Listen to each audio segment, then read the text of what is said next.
There is a massive misunderstanding about aging that we need to address right now because it is likely affecting your health at this very moment. For decades, the entire health and wellness industry has repeated a single mantra to everyone over the age of 60. They say you just need to walk. They tell you to get your 10,000 steps in and that if you do that, you are doing everything right. It sounds logical and it feels safe. But there is a harsher reality that orthopedic surgeons and longevity researchers have known for a long time. While walking is fantastic for your heart and your mood, it is almost useless for stopping the #1 threat to your physical independence. That threat is muscle loss. We need to talk about sarcopenia. This isn't just a fancy medical term, 'tis a biological process that is actively stealing your strength.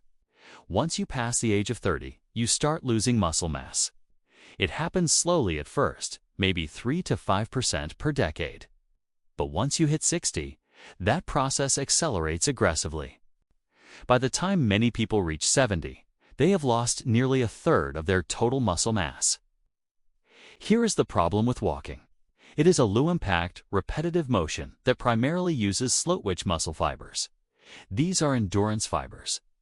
But sarcopenia attacks your fast-twitch muscle fibers first.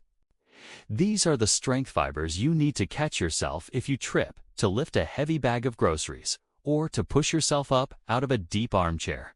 Walking simply does not stimulate these fibers enough to save them. That is why the research coming out of places like the University of Missouri and Harvard Medical School is so revolutionary. They found that older adults who focused on specific seated resistance exercises saw improvements in functional strength that walkers never achieved. We are talking about a 27% difference in strength. Imagine what 27% more strength feels like. It is the difference between needing a cane and walking freely. It is the difference between playing on the floor with your grandchildren and watching them from the couch. We are going to walk through 5 specific movements that you can do in a chair that stop this muscle loss in its tracks. Let's begin with the ankles and lower legs. This is the area most people neglect until they have a problem. We are starting with seated calf raises. You might think of your calves just as the muscles that help you tiptoe, but biologically, they are your second heart. Your circulatory system fights a constant battle against gravity. Your heart pumps oxygenated blood down to your feet effortlessly. The problem is getting that blood back up. The veins in your lower legs rely on the pumping action of your calf muscles, specifically the soleus and gastrocnemius, to squeeze the blood back up toward your lungs and heart. When these muscles get weak from age and inactivity, blood pools.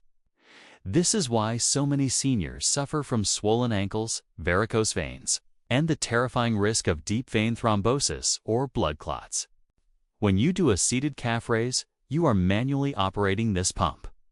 You sit with your feet flat and lift your heels as high as you possibly can, putting all the pressure on the balls of your feet. But the magic isn't just in the lifting, it is in the lowering. You have to lower your heels slowly. This is called eccentric loading. It stretches and strengthens the muscles simultaneously. A study involving seniors with circulation issues showed that doing this simple movement just 3 times a week improved venous return efficiency by over 40%. That means less swelling and lighter feeling legs. Walking engages the calves, yes, but it shares the load across the whole leg. This exercise isolates the pump and forces it to get stronger. You can even place a heavy book on your lap to add resistance as you get stronger. It is a small movement with massive cardiovascular implications. Now we need to move up the leg to the muscles that act as your brakes. This is exercise number 4, the seated knee extension. If you have ever felt a sharp pain in your knee when walking downstairs or stepping off a curb, your quadriceps are likely to blame. The quadriceps are the massive muscles on the front of your thigh. They are the primary shock absorbers for your knee joint. Every time you take a step, your heel hits the ground and sends a shock wave up your leg. If your quads are strong, they absorb that energy. If they are weak, your knee joint, your cartilage, and your meniscus take the beating. Research from the University of Vermont highlighted a scary statistic. Adults over 60 lose quadriceps strength twice as fast as younger adults. This is why knee replacements are so common. The protective muscle wastes away, and the joint grinds itself down. Walking on flat ground does not fix this because you are never fully extending the knee against resistance. Seated knee extensions fix this gap. You sit tall, holding the chair for support, and extend one leg out until it is perfectly straight, locking the knee. Then, and this is the secret, you squeeze the thigh muscle hard for 3 seconds. You want to visualize pulling your kneecap up toward your hip. That squeeze pumps nutrient-rich synovial fluid into the knee joint, which acts like oil for a rusty hinge. By strengthening the quad in this isolated way, you are building a biological brace around your knee that protects you with every single step you take for the rest of the day. We are going to move higher up the body now to a muscle group that is practically invisible but dictates whether you shuffle or stride. This is exercise number 3, the seated hip march. Have you ever noticed that as people get older, their walk changes? They stop picking up their feet. They start to shuffle. This isn't laziness. It is weakness in the hip flexors, specifically a deep muscle called the psoas. This muscle connects your lower spine to the top of your thigh bone. It is the only muscle that connects your upper body to your lower body. Its job is to lift your leg. When the hip flexors atrophy, you cannot lift your foot high enough to clear obstacles. This is the mechanics of a fall. You catch your toe on the edge of a rug or a crack in the sidewalk. And because your reflexes have slowed, you go down. The Mayo Clinic identified hip flexor weakness as the single greatest predictor of fall risk in seniors. Seated hip marches target this directly. You sit on the edge of the chair, keeping your back straight, and lift one knee as high as it will go toward your chest. You hold it there. That hold is torture if you are weak, but it is medicine. You are retelling your nervous system how to pick up your feet. You are training the muscle to fight gravity. By doing this, you are not just exercising. You are fall-proofing your body. You are ensuring that when you walk, you are stepping with confidence, not shuffling in fear. Now let's talk about the upper body, because gravity is not just pulling on your blood. It is pulling on your spine. Exercise number 2 is the seated row with a resistance band. Look around at your peers and you will see the same. The shoulders roll forward, the head juts out, and the upper back rounds into a hump. Doctors call this kyphosis. This happens because our lives are in front of us. We cook, we drive, we read, and we watch TV with our arms forward. The muscles on the front of the chest get tight, and the muscles on the back get weak and overstretch. Walking does nothing for this. You can walk 5 miles a day and still develop a severe hunchback. This posture is dangerous because it physically compresses your rib cage. It leaves you with less room for your lungs to expand, which affects your breathing and your energy levels. The seated row reverses this. You loop a resistance band around your feet, sit tall, and pull your elbows back, squeezing your shoulder blades together like you are trying to crack a walnut between them. This strengthens the rhomboids and the trapezius muscles. These are the guy wires that hold your spine upright. When these muscles are strong, good posture becomes automatic.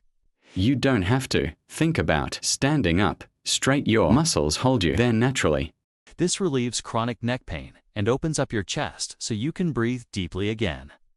Finally, we arrive at the most critical movement of all. If you ignore everything else I have said, please listen to this.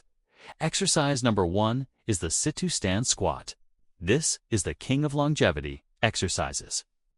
In fact, medical researchers use a variation of this as a mortality test. If you cannot get up from a chair without using your hands, your risk of dying from all causes skyrockets. To stand up from a chair, your brain has to coordinate your quads, your glutes, your hamstrings, your core, and your balance systems all at once. It creates a massive metabolic demand. But there is another benefit that is even more important for seniors. Bone density. Osteoporosis is a silent epidemic. Your bones are living tissue. They react to stress. If you do not put stress on them, they dissolve. This is Wolff's Law. The impact and compression of standing up against gravity sends a signal to your hip, bones, and your femur to lay down new calcium matrix. A study showed that doing this specific movement increased bone density in the hips by 19%. That is a 19% reduction in the risk of a catastrophic hip fracture. To do it right, you cross your arms over your chest so you cannot cheat by pushing off the armrests. You lean forward, drive through your heels, and stand up fully. Squeeze your glutes at the top. Then, and this is the hard part, you take 4 full seconds to lower yourself back down. You control the descent. You do not flop into the chair.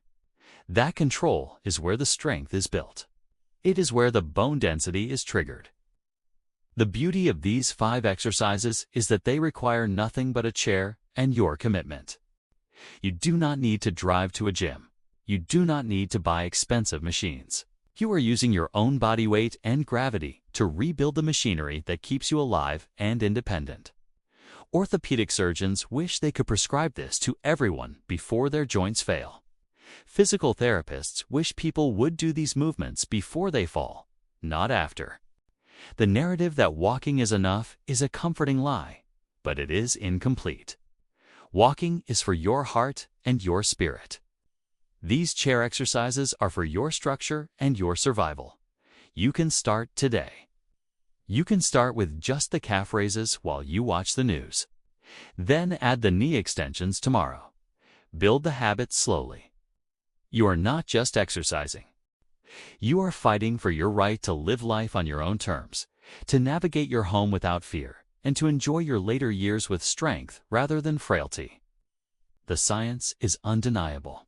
The only variable left is you.